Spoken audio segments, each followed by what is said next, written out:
سلام بچه ها، ما اومدیم با یه ویدیو جدید. امیدوارم از این ویدیو خوشتون و اگر که برید توی قسمت ویدیوهای شورت من که کلن یک دونه شورت هستش، اگر برید اونجا رو ببینید و میبینید که 1300 خورده لایک یعنی ویو خورده و 15 تا هم لایک خورده.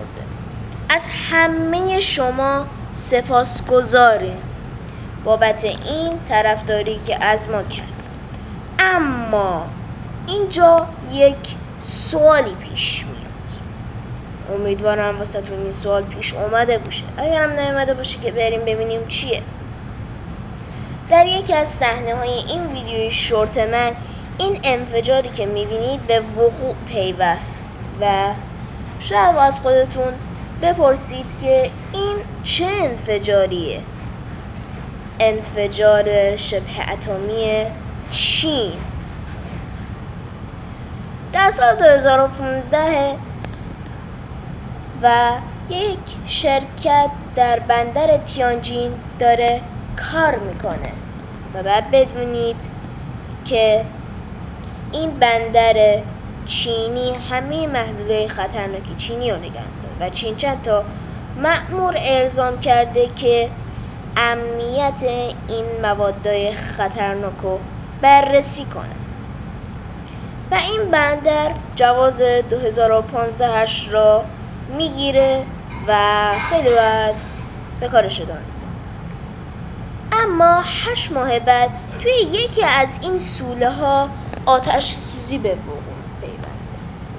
آتش نشانا میان و آتیش رو میخواستن خاموش کنن و آب میریختن ولی نمیدونستن چه چیزی کنن و آتش کم کم فرونشست میکنه و مردم میگن خب دیگه تموم شد. اما چند ثانیه بعد انفجاری به وقوع پیونده و دوباره هم این انفجار هم میخواست به فرونشست کنه، اما چند دقیقه بعد انفجاری بزرگتر به وقوع پیوست و باید بدونید انفجار اولی که به پیش اومد 2.5 ریشتر بود و انفجار دوم 2.8 ریشتر. یعنی این انفجار دوم یک انفجار شبه اتمی بود. خیلی از ساختمان‌های بندر تخریب شدن و حدود 500,000 خودروی کیا و هیوندایی که میخواستن وارد بشن متاسفانه سوختن و خیلیاشون از بین رفتن و خیلی از کانتینرهای این بندر کلا نابود شد و خیلیاشون هم شورور شد. 1,500,000,000 یعنی 5 میلیارد دلار به چین خسارت زد و چین افتاد و کارشناسان چین افتادن دنبال این که بفهمن چرا این انفجار به وقوع پیوست و بعدش چند نفر از این کارمندا رو گرفتن و چین مدیر عامل این شرکت رو به اعدام محکوم کرد. حالا شاید بپرسید که این خبر چجوری بیرون اومده؟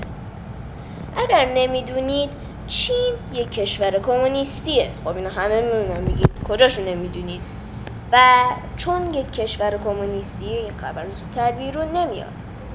یک خبرنگار ژاپنی آنجا حضور داشته و همه این صحنات رو میبینه.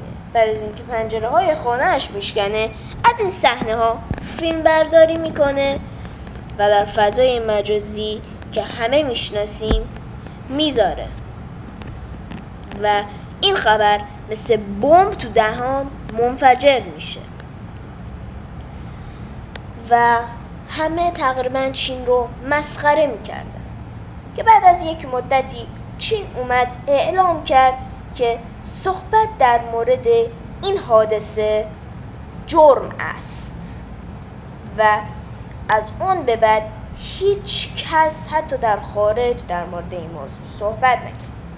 خیلی ممنون که تا آخر این ویدیو با ما همراه بودین و تشکر میکنم از همتون و لایک و سابسکرایب و شیر فراموشتون نشه و اگر میخواین از شرایط ویدیوی ما خبردار باشید زنگوله رو هم بزنید.